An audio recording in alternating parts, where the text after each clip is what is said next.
Well, often we'll see teams being a little more aggressive here on Sunday.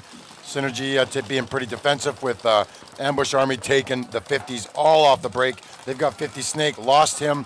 He's out of there. But they've still got the 50 Center and Car Wash.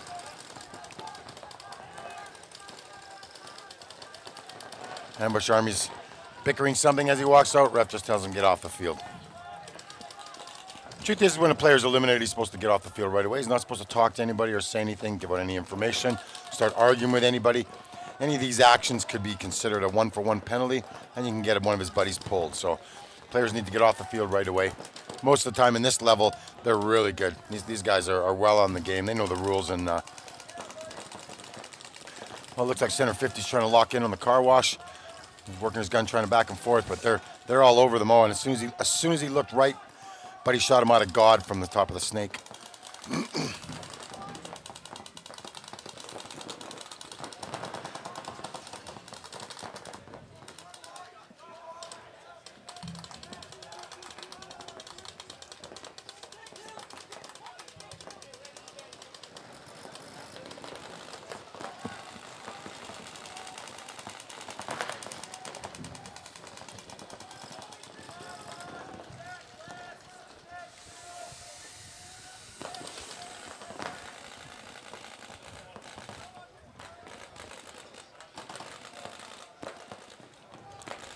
Well, Synergy doing a good job using their gun skills. We could have some action happening here right away with buddy from Ambush Army. Oh, they're at point blank. Of course, Synergy takes out Ambush Army's front Snake man, point blanks him. Where's his back man? Why is he not covering his tape, keeping him alive? That was terrible.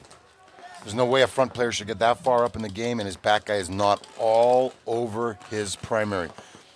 Players make this mistake all the time and lose their front players because they do not have a back guy keeping primary on top of him.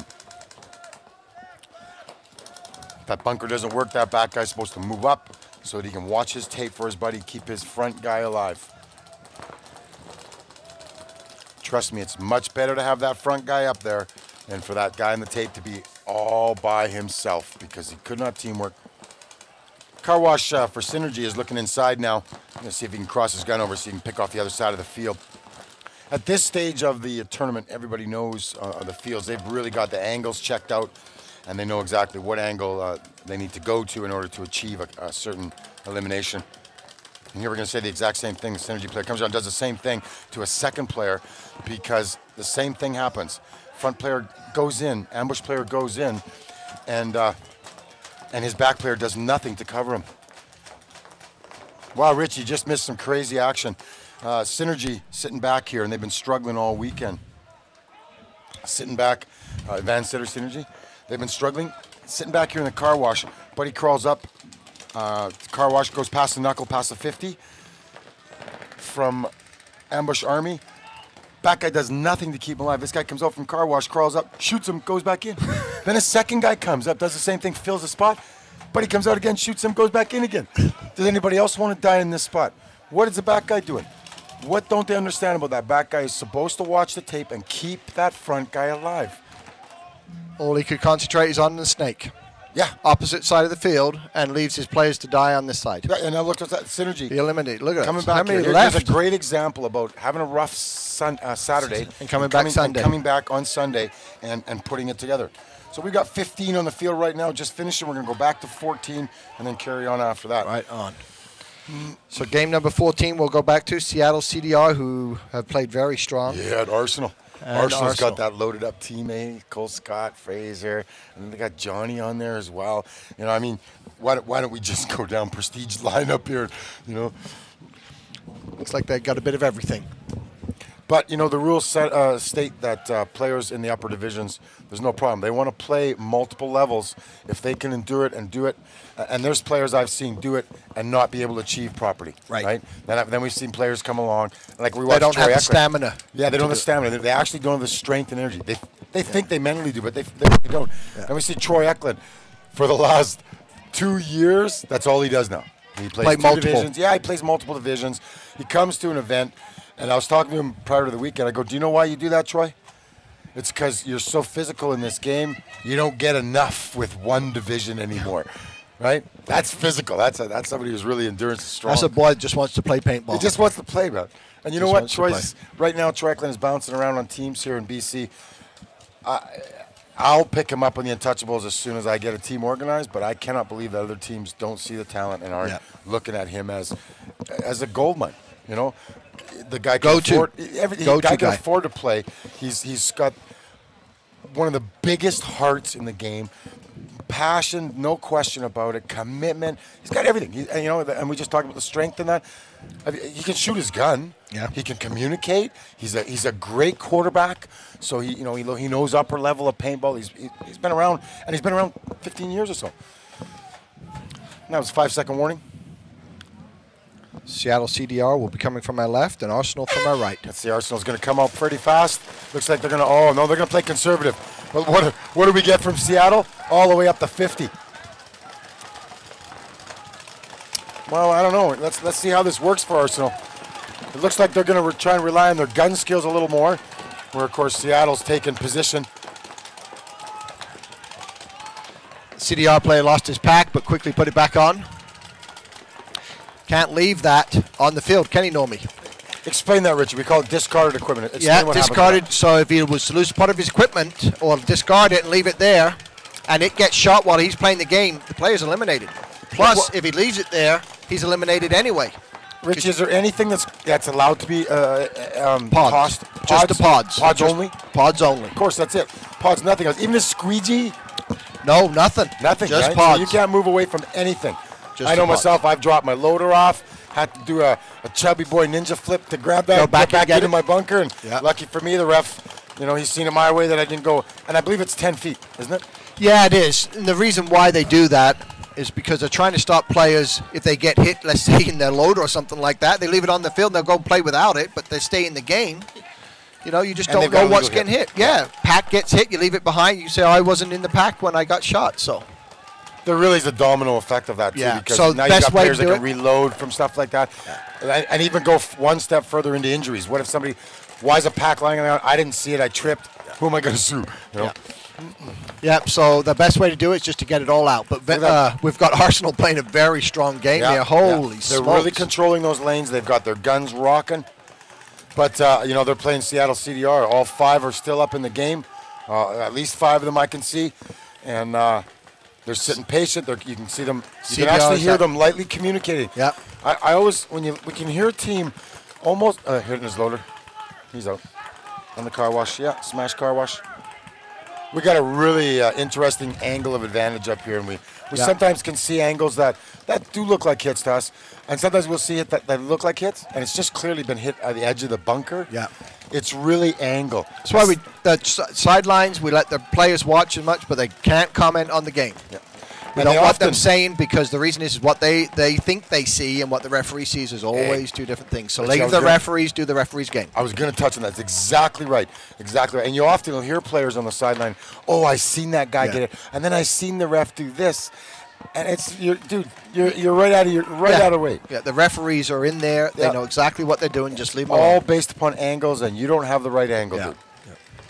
But people see what they want to see. Hey, I've watched somebody say that, and I've been standing right there and I've seen clearly it hit the edge of the bunker, and we don't even acknowledge it. Yeah. And all of a sudden, the guy next to him goes, "Yeah, I seen that too." Yeah, and then, similar angle, right? Yeah, and like a little poison, it spreads. Yeah.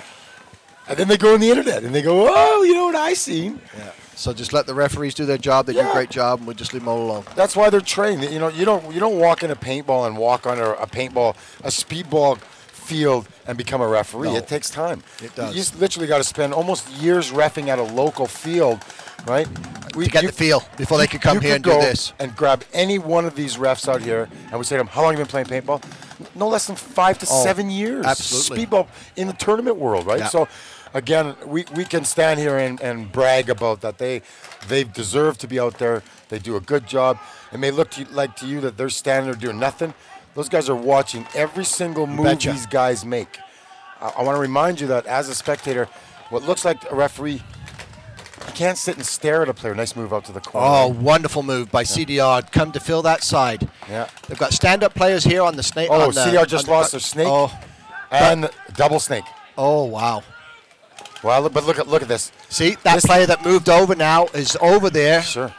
That's been that was a great move. If he hadn't made that move, he wouldn't be in the position right now. That's right. Good move.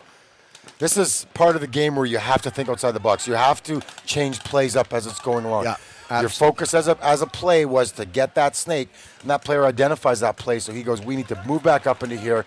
And now he's smart. He's sitting at God, which is just in front of snake, puts him in a position that if he decides to bump the snake, he can do it.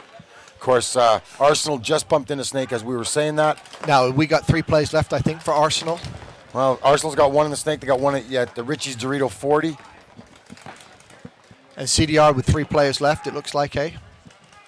Dorito 40, first nipple of the car wash, and the brick behind the snake. And, Arsenal just lose there. Arsenal just Dorito lost play. to 40. Snake just backed off. Oh, hitting the top of his loader. Oh, another snake. The snake guy. Oh, no, it's Mr. Cole Scott. Mr. Cole Scott caught them all looking the other direction. Yeah. He timed that beautifully, came up that tape into car wash knuckle, and just cleared the game. Fantastic. Yeah. Hey, Richie, help yourself. I brought breakfast for us here this morning. There's a nice selection of fruit. And tell me, Normie, how many tournaments do you go to where the tournament host provides fruit, muffins, and water, pastries for the players? I haven't seen it. I've been all over and never seen it anywhere else. I've seen it before, Richie. Only in the BCPPL and only in the MR series. Right? The only two series I've been all over the world as well. I know you have. Yeah. And nowhere else. And we go elsewhere. We pay thousands of dollars, and I could say that, not thousands of dollars to play there, and it doesn't touch a candle to the product that we produce up here in Canada. No. I can braggingly say that we produce one of the best products in the world. That's right. You know, that every one of us that come here and do our paintball, from Mike Carey and Mike McDonald at the top, all the way down to the person that cleans the arena at the end of everything. Yep. It's done with heart and passion and dedication. You don't got to ask us twice, right? Everybody works real hard. And here again, you see the referees just kind of getting cleaned up. We're going to look good. It's going to be game number 16. Look good, feel good versus Seattle Swagger. Well, Seattle Swagger. They got something to be proud of. Those guys did well yesterday. I think they lost maybe 2 games yesterday. Yeah. And I'm just going from memory, not from any score sheet. But I think it was 2 yesterday, and they pulled like 6 out. So they're in the top 3 or 4 groups for sure. But we got Ambush Army in there as well. Definitely Seattle CDR and Arsenal. Oh, yeah. Absolutely don't count them on. If you are, you're making a big mistake. Yeah, no, they're good teams. They'll be ready for the playoffs. So look good, feel good. They're looking for some good wins here coming up. And Seattle Swagger seemed that they can continue on with what happened yesterday. Yeah. Look good, feel good did quite well yesterday. I don't know. They played well. We'll see if they can continue on. But the problem is having a great breakout, playing a great game doesn't mean it puts points on the board. Well, no. It's 3 stages: breakout, middle of the game, cleanup. And it goes right down to cleanup. Yeah. If you don't have your cleanup down in a proper systematic, and of course, when we played Vendetta, we did it one way. Yeah. Systematic. Every single man, it was checked. We never hung flags without checking one another. Every player. Mike Carey used to charge us $1,000 if we didn't have a watch. So, dude, go buy a watch. My little Walmart special was always on my wrist. Right, but the discipline was every single player knew what time, because karma would have it. If you're the last guy left in the game and you don't have your